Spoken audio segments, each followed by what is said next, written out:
Seperti diketahui bahwa pemerintah berencana untuk melakukan rekrutmen P3K sesuai dengan jumlah database yang sudah dihimpun di tahun 2023 lalu. Nah, terdapat sejumlah 1,7 juta honorer yang terdata yang kemudian nantinya akan diangkat menjadi pegawai ASN melalui P3K. Lantas Komisi 2 sebagai mitra dari Menpan RB dan juga BKN tentunya punya peran yang andil besar terkait dengan rencana kebijakan tersebut. Nah, lantas sampai sejauh mana persiapan pengangkatan P3K tersebut? Saat ini kami sudah bersama dengan Wakil Ketua Komisi 2 DPR, yakni Bapak Judimar Girsang dari fraksi Partai Demokrasi Indonesia Perjuangan. Bapak, terima kasih atas waktunya, Pak.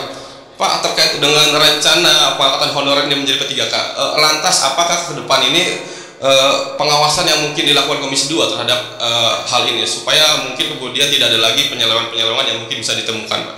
Ya, yang pertama perlu kami sampaikan bahwa Komisi 2 pada hari Kamis minggu yang lalu yang melakukan konseling ya dengan Kemenpan RB yang dari langsung oleh Saudara Menteri dan Kepala BKN dan Kementerian Keuangan, Kementerian Hukum dan HAM dan kementerian lembaga terkait lainnya.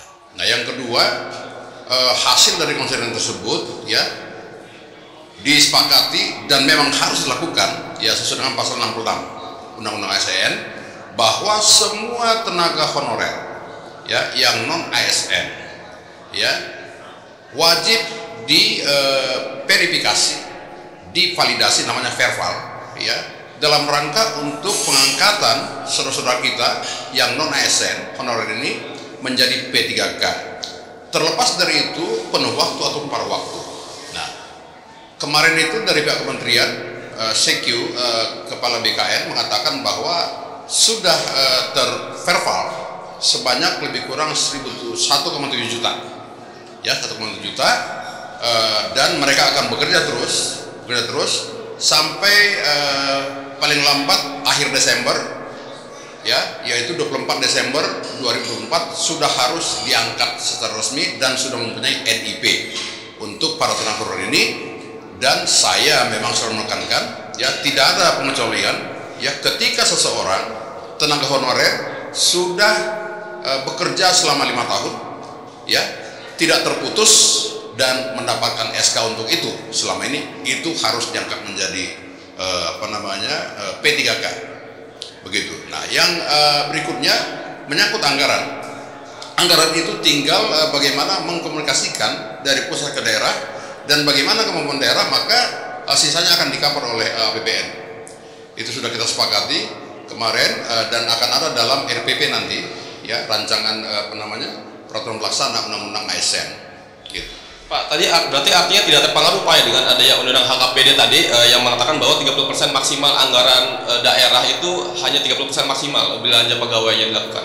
Tidak ada pengaruhnya ya, karena sesuai dengan perintah undang-undang ASN itu ya, kita tidak bicara pembagian di sana ya, kita bicara bagaimana menyelamatkan dan mempunyai kepastian hukum kepada para tenaga honorer ini supaya mereka diangkat menjadi P3K penuh waktu maupun waktu.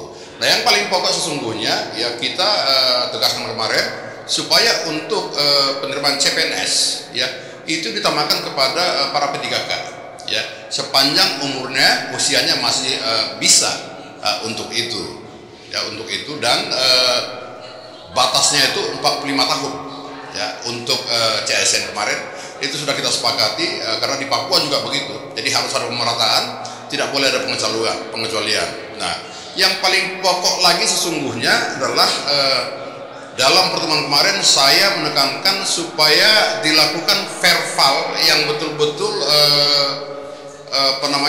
dikawal ketat itu. Kenapa demikian ya? Sesuai dengan laporan dan bukti yang ada pada kami itu ya, banyak tenaga honorer tidak pernah terdaftar tenaga honorer tetapi masuk dalam database BKN, sementara yang sesungguhnya dia tenaga honorer kok tidak terdaftar di BKN dalam database-nya. Nah, ini harus di verval secara baik bersama dengan BPKP ya, dan mereka sudah lakukan itu, tetapi karena banyaknya ini ya, tentu secara bertahap